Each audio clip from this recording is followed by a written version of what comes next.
নমস্কার দর্শক, সংবাদ আবির্ভাবের গুরুত্বপূর্ণ সংবাদে আপনাদের সকলকে স্বাগত।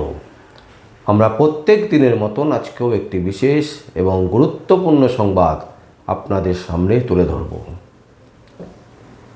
একটা বড় ভয়ঙ্কর পরিস্থিতির মধ্যে দিয়ে কিন্তু পশ্চিমবঙ্গ এগোচ্ছে, এবং এটা আজকে থেকে নয়।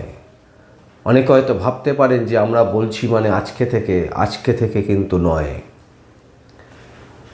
এই যে ভয়ঙ্কর পরিস্থিতি, এই ভয়ঙ্কর পরিস্থিতি কিন্তু যেমন তৃণমূল আমলে ছিল, তার আগে সিপিএম আমলে ছিল, মানে সিপিএম আমলে ছিল, তারপর তৃণমূল আমলে, তারপর হচ্ছে আপনার বিজেপি আমলে। সিপিএম আমলের আগেও কিন্তু কংগ্রেসের যে আমল ছিল সেই আমলেও কিন্তু ছিল। কাশীপুর হত্যা, এক রাতে 1100 যুবককে মেরে দেওয়া হয়েছিল। দর্শক, সেটা ছেড়ে দিন, আমরা সেই সবের ভেতর ঢুকছি না। কংগ্রেস আমলে কি হয়েছে, সিপিএম আমলে কি হয়েছে, তৃণমূল আমলে কি হয়েছে, বিজেপি আমলে কি হচ্ছে, এইসবের মধ্যে যাচ্ছি না। কিন্তু যে ভয়ঙ্কর পরিস্থিতির মধ্যে দিয়ে আমরা যাচ্ছি, তাতে সংবাদ পরিবেশন করা বিরাট শক্তকর ব্যাপার হয়ে দাঁড়িয়েছে। আমরা প্রায়শই বলে থাকি যে ওই সংবাদ মাধ্যম দালাল, ওই সংবাদ মাধ্যম আমরা প্রায় এরকম ধরনের অভিযোগ তুলি। একেবারে নাম ধরে আমরা বলতে পারি। আমরা বলি এবিপি আনন্দ ওই রকম, 24 ঘন্টা ওই রকম, আর বাংলা ওই রকম, ওই বাংলা সেই রকম, এরা সবাই চটি চাটে, এই রকম নানান রকমের উক্তি আমরা করি। কিন্তু আমরা একবারের জন্য ভাবি না যে এই সমস্ত সংবাদ মাধ্যমের কোথায় প্রবলেম।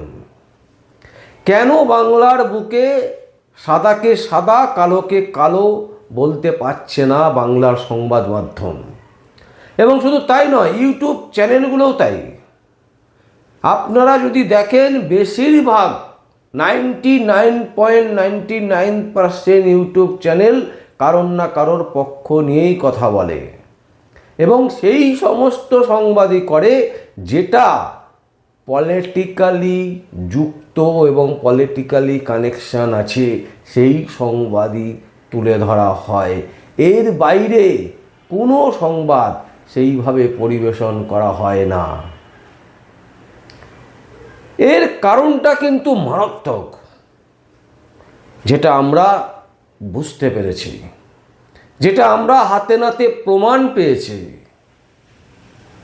মানুষ, পশ্চিমবঙ্গের মানুষ বিশেষ করে, যখনই তারা দেখে যে তার বিপক্ষে কোনো সংবাদ হচ্ছে, কটা লোক দেখলো বড় কথা নয়, কটা ভিউয়ার্স হলো সেটা বড় কথা নয়, তারা গিয়ে সঙ্গে সঙ্গে আইনজীবীর চিঠি পাঠিয়ে দিচ্ছে, আপনার এগেনস্টে মামলা করে দিচ্ছে। কারণ আমরা সংবাদ আবির্ভাব, আমাদের মাত্র গুটি কয়েক ভিউয়ার্স, 2 কোটি মাত্র আমাদের ভিউয়ার্স, 2 কোটি সামথিং। তার মধ্যেই আমরা দেখি 3-4টে করে চিঠি চলে আসছে বিভিন্ন জায়গা থেকে।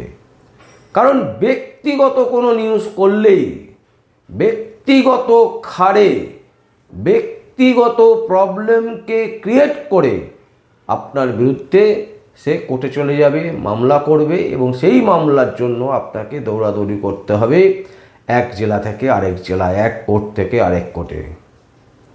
তো এই যে ভয়ঙ্কর প্রবণতা বাংলার বুকে, যে আমি কথায় পাচ্ছি না আমি মামলা করে দেবো, আমি কথায় পাচ্ছি না আমি এফআইআর করে দেবো, আমি কথায় পাচ্ছি না মিথ্যা অ্যালিগেশন দিয়ে মামলা করে দেবো, এর ফলে কি হচ্ছে? এর ফলে সংবাদ মাধ্যমগুলো তারা আর ব্যক্তিগত কেন্দ্রিক কোনো সংবাদ পরিবেশন করছে না। দর্শক, আমরা হলফ করে লিখে দিচ্ছি, আপনি গত 1 মাসে একটা সংবাদ দেখান যে সংবাদটা নিউট্রালি কোনো রাজনীতির সাথে যুক্ত নয়, ব্যক্তিগত কোনো সংবাদ যা পরিবেশন করেছে বাংলার সংবাদ মাধ্যম বা ইউটিউব চ্যানেলগুলো একটা খবরও দেখাতে পারবেন না। তার মানে কি বাংলাতে কোনো ঘটনা ঘটছে না, বাংলাতে কোনো অপ্রীতিকর ঘটনা ঘটছে না, বাংলাতে কোনো কিছুই হচ্ছে না। শুধুমাত্র নেতা নেত্রী রাজনীতির যেখানে কালার আছে সেই কালারকে নিয়েই শুধুমাত্র সংবাদ হচ্ছে, কখনোই নয়। কিন্তু কেন করছে না? তার কারণ হচ্ছে পক্ষ বিপক্ষ সব সময় থাকবে। আপনি কারোর পক্ষ হয়ে কথা বলছেন মানে আপনি কারোর বিপক্ষে চলে গেলেন। তাই যার বিপক্ষে আপনি চলে গেলেন সে আপনাকে হ্যারাসমেন্ট করবে, সে আপনাকে তার আইনজীবীকে দিয়ে আপনাকে এক কোর্ট থেকে আরেক কোর্টে দৌড় করাবে। বলুন তো কার সময় আছে?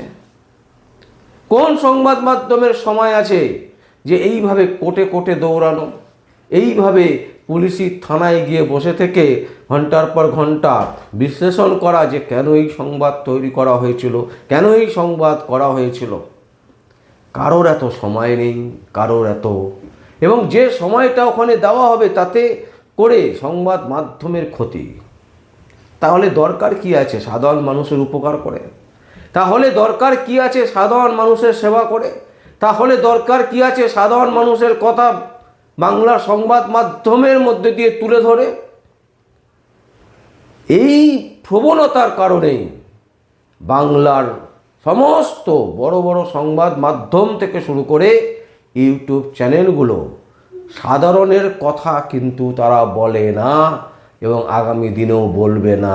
এবং আরও ভয়ঙ্কর ব্যাপার এখন যেটা তৈরি হচ্ছে সেটা হচ্ছে কারোর বিরুদ্ধে কিছু বললেই সে সাথে সাথে আপনাকে লয়ারের একটা চিঠি ধরিয়ে দিচ্ছে। অনেকে বলে থাকেন যে সংবাদ মাধ্যমের প্রচুর স্বাধীনতা আছে। স্বাধীনতা তো অনেকটা পরের জায়গায়। প্রথমে তো আপনাকে চিঠি দিয়ে দেবে, আপনার এগেনস্টে এফআইআর করে দেবে, আপনাকে থানায় দুবার ডাকবে, আপনাকে কোর্টে নিয়ে চলে যাবে। আপনি তো স্বাধীনতার কথা গিয়ে কোর্টে গিয়ে বলবেন। তো এই যে হ্যারাসমেন্ট, এই যে আপনি দীর্ঘ লড়াইয়ের মধ্যে দিয়ে আপনাকে সংবাদ পরিবেশন করে যেতে হবে, তাহলে সেই সংবাদ কেন করব? এই প্রশ্ন আজকে আমরা আমাদের সংবাদ আবির্ভাবের পক্ষ থেকে আমরা তুলছি। সংবাদ মাধ্যমের কোনো স্বাধীনতা নেই। কারণ আপনাদের সামনে একটা জিনিস পরিষ্কার করে দিচ্ছি, দেশের যে আইনি ব্যবস্থা তাতে ধরুন আপনাকে বলা হচ্ছে যে আপনাকে আমি 1000 টাকা দিলাম, এই 1000 টাকাটা হচ্ছে আপনার। তার পরক্ষণেই বলে দেওয়া আছে সেখানে যে এই 1000 টাকাটা আপনি তখনই ব্যবহার করতে পারবেন যখন আমি অনুমতি দেব বা আমি বলবো। ভাবতে পারছেন? এইভাবে আইনটাকে একেবারে তৈরি করে রাখা হয়েছে।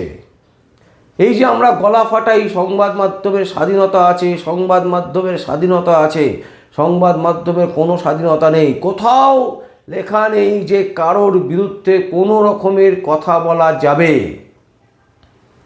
আর সেই পয়েন্টগুলো ধরে ধরে যখনই আপনি ব্যক্তিগত কারোর সম্পর্কে সংবাদ করবেন, প্রচুর ঘরে ঘরে বিভিন্ন জায়গাতে সাধারণ মানুষের সাথে সাধারণ মানুষের নানান রকমের ঝঞ্ঝাট হয়।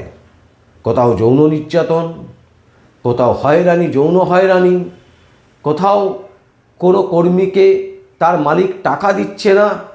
এই যে ছোট ছোট ছোট ছোট জিনিস কিন্তু বৃহৎ, এই ছোট্ট জিনিসটাই যদি একেবারে প্রথমেই ধরে আটকে দেওয়া যায় তাহলে হয়তো সেই ছোট্ট জিনিসটা বিরাট আকার ধারণ করতো না কোনো দিনই।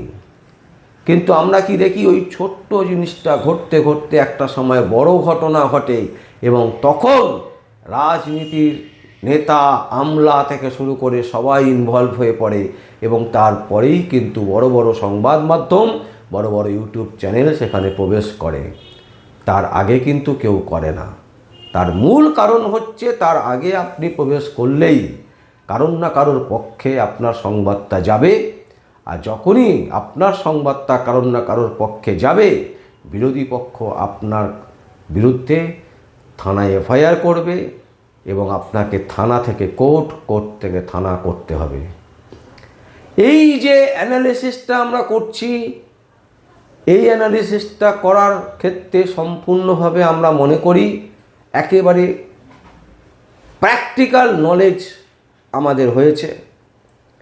তাই এই জায়গা থেকে আমরা অত্যন্তভাবে লজ্জিত যে ভারতবর্ষের মতন গণতন্ত্র রাষ্ট্রে সংবাদ মাধ্যমের বিরুদ্ধে যে কেউ যেখানে খুশি এফআইআর করতে পারে এবং যে কেউ যেখানে খুশি কোর্টে টেনে নিয়ে যেতে পারে। কোনো অবস্থাতেই কোনো রকমের সহযোগিতা বা সংবাদ মাধ্যমকে রক্ষা কবচ দেওয়া নেই। আপনাকে যে কোনো সময় যে কোনো জায়গাতে যে কোনো মানুষ আপনার বিরুদ্ধে কমপ্লেন করে আপনাকে হয়রানি করাতে পারে এবং তার সম্পূর্ণ অধিকার আছে। এবার আপনাকে প্রমাণ করতে হবে যে আপনি যে সংবাদটা পরিবেশন করেছেন তাকে কোনো রকমের আঘাত করতে আপনি চাননি। বর্তমানে এই ভয়ঙ্কর পরিস্থিতি যা বাংলার বিভিন্ন কোনায় কোনায় খুচরো আইনজীবী যারা আছেন তারা এই সমস্ত কাস্টমার খুঁজে বেড়ান, আর তারা দেখেন কোন কাস্টমারের বিরুদ্ধে কোনো একটা ছোট চ্যানেল নিউজ করে দিয়েছে, সেই চ্যানেলের লোককে ধরে ধরে ঘোরাও। তো এই যে ভয়ঙ্কর পরিস্থিতি একটা সময় বড় বড় চ্যানেলের ক্ষেত্রেও ঘটেছে, একটা সময় ইউটিউব যারা একটু দক্ষ তাদের ক্ষেত্রেও ঘটেছে। তারা বুঝে গেছে যে সাধারণ মানুষের কথা বলতে গেলেই কারোর না কারোর পক্ষে কারোর না কারোর বিপক্ষে হবে। তাই সেই সমস্ত সংবাদ এড়িয়ে চলাই ভালো, সেই সমস্ত সংবাদ না করাই ভালো। তাই পশ্চিমবঙ্গের বুকে সারা দিনে যদি 1000টা ঘটনা ঘটে, সেই 1000টা ঘটনার মধ্যে একটা ঘটনাও তুলে ধরা হয় না। যেটা তুলে ধরা হয় শুধুমাত্র সেই ঘটনাই যেটাতে রাজনৈতিক রং লেগে আছে। তাহলে কিসের স্বাধীনতা?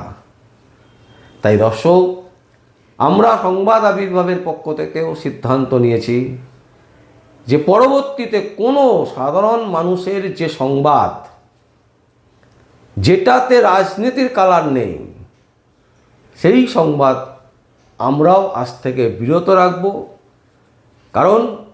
কারণ একটাই, সংবাদ মাধ্যমের যে স্বাধীনতার কথা বলা হয় সেই স্বাধীনতা সংবাদ মাধ্যমের নেই।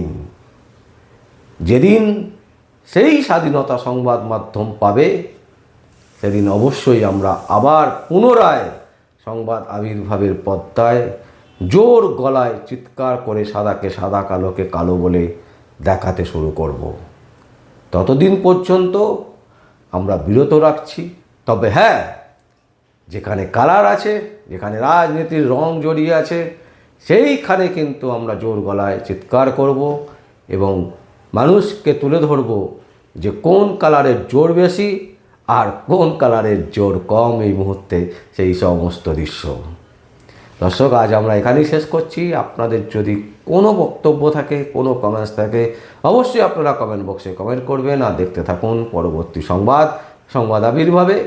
আমার নাম বিশ্বজিৎ পাল, সংবাদ আবির্ভাবের জন্য।